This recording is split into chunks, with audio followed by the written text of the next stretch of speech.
John and Kristen, on behalf of Tigger House, we are very sorry for your loss. Unfortunately, in New Jersey and beyond that, we have lost so many beautiful souls to the disease of addiction. I'd like to just start by having you each tell us about Matthew and let us learn what he was like. Sure. So I guess I'll go first. It's always a little difficult to speak about Matt because, it brings back some, really good memories and get a little choked up about it. But Matthew was a wonderful kid growing up. Not quite sure where things went off the tracks, but something went off the tracks probably in high school. We noticed issues developing in high school. He was involved, he was smoking pot and doing other things that we didn't really particularly approve of. But, he kind of went back and forth between doing fabulous things, helping out children, working in the church, every person in the high school who was, typically bullied, that would be Matthew's friend. He would reach out to that person and bring them right in. And Matthew, he told us later on that he felt that he was bullied in middle school. So maybe he felt some kinship to these people. But I'm not sure what drove him, but that was sort of typical of his life. And, he wasn't a sports star, although he had aspired to playing football in middle school, and he will criticize my wife for not allowing him to play football in middle school. But I stand by my wife. No football, no rough tackle football anyway. But he wasn't terribly athletic, so he wasn't popular because of that. But he was clearly one of the most popular kids in his class, which makes it all the more touching to me that he would make a point to reach out to kids who were not particularly favored. And, I know that just after he died, they were planning a get together, a reunion for their class. So it would have been probably, I guess maybe they were starting to plan a 20th year reunion. I'm not quite sure what it was they were starting to plan, or maybe 15th year reunion. And we had so many of his classmates come to us and say, Matthew was the natural, because he was the guy who stayed in touch with everybody people loved to talk to. But as I said, something went off the rails, and he had this, I don't know if it was a dual personality, but he definitely had a fascination or maybe an insecurity, and he fed it with using pot and things of that nature. When he went to college, his first semester was actually quite good. Second semester, for some reason at Penn State, they allowed them to pledge for fraternities, which I thought was a huge mistake. Of course, he was in college at that point, and he didn't bother to tell us he was pledging until after he had already pledged. But the fraternity life for him was not really a good thing. It just led to too many parties, too many drinking episodes, and there would be drug abuse, clearly. And by the time he got through Penn State, which he didn't graduate from, but by the time he got through Penn State, he had already used cocaine and some other substances, which I actually wasn't aware of at the time. I found out about it afterwards. And, to me, growing up in the 60s, these things, and 70s, these things were actually quite frightening, because we had seen what could happen to people with that, and we had always steered clear of that stuff. But, sort of, to give you an example of Matthew, so when Matthew got through it was into his second year, I was already thinking, this is not really great for him. And so I spoke to him, and I said to Matthew, Matt, some places aren't meant for some people, and maybe you would do a lot better in another place. But he was insistent. He wanted to go back to college. In fact, we had him out for about 6 months, and he convinced the social worker that we had working with him that this would be the best thing for him. That convinced us. So he went back, and 3 years later, in his 5th year, where he had accumulated less than probably a year's worth of credits that could be transferred, he finally called me and he said, Dad, and this was typical of Matthew, Dad, you know what? You were right. When you told me that some places aren't good for some people, you were right. I'm coming home. Now, having heard that, obviously I'm saying, oh, that's great, I'm right, but that's the way Matthew was. He knew exactly how to present something so that you would have the best reaction you could possibly have. He then, we didn't know it at the time, but he came back. He didn't want to go to college. He worked in temp jobs in the city, but he worked at Lazard Frères, which is a big investment bank, and he also worked at UBS. And he would do 6-week, 8-week stints, and then the stint would be over. But the place he was working for would call back and say, UBS has asked for Matthew to come back, or Lazard has asked for Matthew to come back. And so Matthew was there for 2008. He was in Lazard when the whole meltdown occurred in 2008, and he saw it. And he told me, I remember him telling me that I saw 50-year-old men crying on their way out the door. But when he finished that, he said, I know I need to get a college degree. I'm going to go get my college degree. He had done so poorly, though, in Penn State, he couldn't get into a 4-year college at that point. He had 3 or 4 very good choices coming out of high school, but now he didn't. So he went to the local community college. He aced the courses there and then went to Rutgers. What we didn't know, and he was doing fabulously at that point, what we didn't know at the time was that he had actually put himself into an AA program. And he was doing AA all through that college experience. And when he got out of college, he got a job at JP Morgan Chase in Delaware, and everything was looking good. He had a girlfriend down there. We were thinking, we had a rough go, but life's going to be okay. But I think that, maybe there was some pressures. He always wanted to do more than what he was doing. He felt that he had to succeed more. We kept telling him, your real calling is to work with other people, not so much this banking stuff. But he was mesmerized on the banking, and he wound up going back and using drugs again. What he told us years later, whether this is true or was just a socially acceptable way of explaining it, I have no idea. But I know he had fallen in a parking lot in his apartment complex, hurt his tailbone. He told us that that's how he got onto opioids. The doctor prescribed opioid painkillers for him. And when I told him, this was 5 years after that, Matthew, I remember the incident, but you never told me that you were getting opioid painkillers. He says, I didn't tell you, Dad, because I knew you would tell me not to take them, and I wanted to try them. Well, he got hooked, and he was hooked really badly. For 3 years, we had no idea what was going on, except that everything was going wrong. And he blamed it on lots of different things. He said he had a gambling addiction. He had all kinds of things, and he was doing the typical addiction things. He was stealing.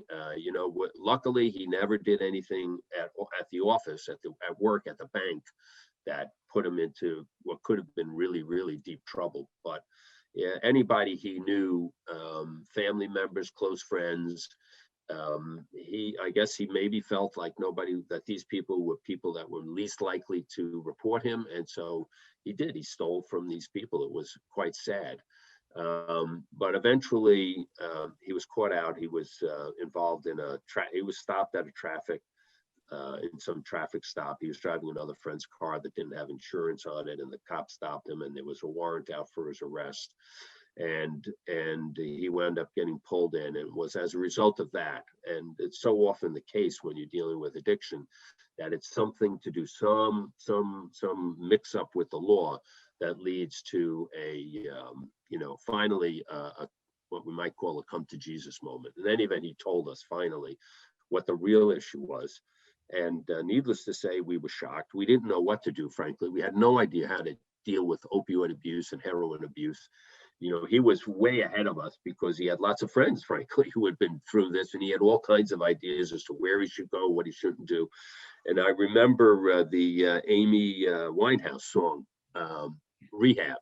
Yeah, and oh my God, when I listen to that and I think back on those days and I hear her talking about, I don't have the time, for 29 days. My dad says, I'll find the time. I don't have the time. I can do it all myself. I'm thinking it's so spot on to, what goes on, at least what we saw going on in people's heads. So eventually Initially, he went to court. We were able to clear things up for him there. He was in a rehab program, but it was an outpatient one that didn't work. So then we found an inpatient one. He didn't want to go. He did go, and so he went in for 30 days, and then he went in for 6 months. That was a place here in New Jersey.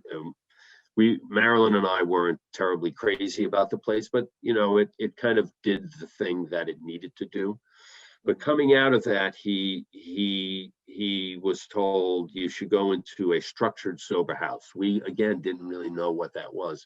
And if I were to say there was one thing that I think would help people the most, is having at their fingertips, for parents who care, loved ones who care, good resources, somebody who could guide them through this, because we fished around, we tried our best, and we're pretty well connected. I mean, my brother's a doctor. We know people. We couldn't find somebody. Not that they weren't there, we just couldn't find them to give us guidance on how to deal with this.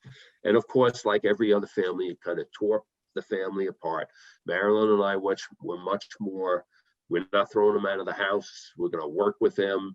He's like a prodigal son, et cetera, et cetera. And some of our kids, I'm not naming who, were much more hardline at saying he has to hit rock bottom and you got to throw him out of the house, and you're enabling him. You're enabling him. And, frankly, that was quite painful for my wife and myself.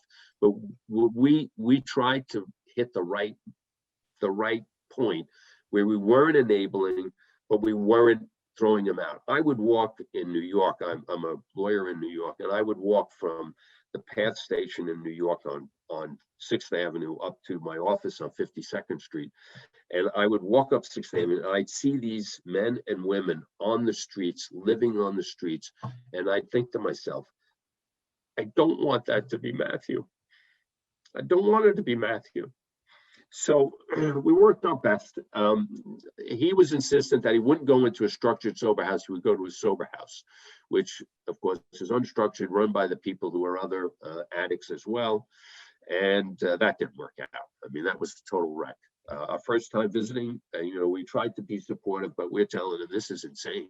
These houses, they're like, I don't want to say that. Well, whatever it is, they weren't well kept. There wasn't a good environment. And needless to say, he did, in fact, relapse. And I forget exactly how we found out about it, but, I do remember now. Marilyn and I were going to Sicily. It was the day we were going to Sicily, and we were up in our bedroom and we were packing, and things were going awry. So we were asking questions. We were pushing and pushing and pushing, but he was insisting he hadn't he wasn't abusing again. And to be honest with you, I always hated doing drug tests on him. I know, I did it like 2 or 3 times, but I hated it. To me, it was a real breach of what I wanted to have, which was confidence and trust, which of course you can have if he's got an addiction, but it was still not something that I wanted to do. And he came in, and that's when he told us, as we were packing, we were leaving in 3 hours. We had a friend downstairs waiting to go with us to the airport, that he was back on drugs again. And so we told him at that point, we're leaving. You cannot stay in the house. And Kristen, who was fabulous, is fabulous. She does deserve to have that halo over her head in that picture. She and her brother John and her sister Suzanne, but mostly Kristen, worked with Matthew over the next 2 or 3 days while we were in Sicily, and I was doing these long distance calls. Whenever Matthew would call, I would always take the call, or Kristen. And eventually Kristen managed to get him into the place down in South Jersey there. I can't remember the name of it now. Which one? Seabrook House. Seabrook House, yeah. And we actually really, really liked Seabrook House. I don't know how good it is now, because somebody told me it's been taken over by a private equity firm, and maybe that's good, maybe that's not good. I don't know if it is or not true. But in any event, we really liked it. We thought the people there were great. It was far better than what he had gone through the last time. So he spent 6 months there. And when he came out of that, he agreed to go to a structured sober house. He went to Surfside, and we got to know Ian Koch over there, and I forget who the other people there, Nick Geisler and a few others. And we thought the program was great too. I mean, it wasn't fancy. It wasn't, like the most comfortable setting, but it was comfortable enough. And the lessons were great, and the people were fabulous, and they had a very good network. He came out he spent about 7 months there. They wanted him to stay. He was insistent on going back into banking, which was not going to happen because of the gap in his record and, explanations he would have to give. But he was insistent. He had big dreams, and he was quite the guy who wanted to get things done. So he was making money caddying, and he was a really, really good caddy, believe it or not. I was just listening to one of the pros talking after the last tournament, and they were talking about their caddy, and they said, a caddy becomes a really good caddy when he also becomes your friend. And that was Matthew. At the club that I belonged to, he was a caddy up there. I mean, he knew more people than I knew up there. I mean, he would introduce me to people, and he was one of the only caddies who would refer to the members by their first name. He'd call out to them, "Hey, Frank, how are you?" And they'd call right back, "Matt, great to see you." And he became their friends. When he was on their bag, he was not just their caddy, he was their friend, and a little bit of a coach too. He couldn't play golf very well, but he could really tell you what to do. But I think that, that caddy lifestyle was not good because it's all cash. It's very hard to monitor it. We couldn't monitor it. But he didn't really have any other choices for making money. And while we were helping him, he didn't want us to help him. He wanted to do it himself, but he did relapse. And I'd say in the last 3 or 4 weeks of his life, July into the very middle of August, I was seeing things that I didn't like, and I was talking to him. He kept insisting he wasn't relapsed. And what pains me a little bit when we afterwards, because we went down, and he was living between our house and Surfs in Ventnor, New Jersey, which is where Surfside is located, and we were in touch with Surfside, but we weren't as in touch as we were when he was in-house there. And we were after Matthew, and we were encouraging Surfside to have an aftercare program. I mean, they had an aftercare program in the sense that they had things that people could do, and there was all sort of a community, so people were watching and all the rest of this stuff, trying to be supportive. But it wasn't a formal program, and we did fall out of touch with them. And when we went down after Matthew died, we spoke to the fellow who's the director, great guy, and he told us, there were things that I thought were wrong with Matthew. I thought things were going badly in the last couple of weeks. And I thought to myself, my God, why didn't you pick up the phone and call me? But then I thought, I thought the same thing. I thought things were not going well either. And I didn't pick up the phone and call him. But if one of us had called the other, I mean, you never know how things work out, but I think we would have been able to, put him back on the right path. And it doesn't mean he wouldn't have relapsed again. He may have, but I think we could have put him back on the right path. We learned how difficult addiction actually is. We went through the normal stages of, self-control, willpower. I relayed my stories about giving up cigarettes and all of those things, but it's not the same as a heroin and an opioid addiction at all. And we came to understand much more that it was a disease, and that he was stuck with it, we were stuck with it for the rest of his life. The only thing that sort of gives me comfort is, and I've said this a number of times, so Kristen's probably heard it already, but there is a great song by Mississippi John Hurt, which is, the name of it is When I Laid My Burdens Down. It's a blues song, very simple, but that's what I think of when I go to Matt's grave, is he's laid his burdens down.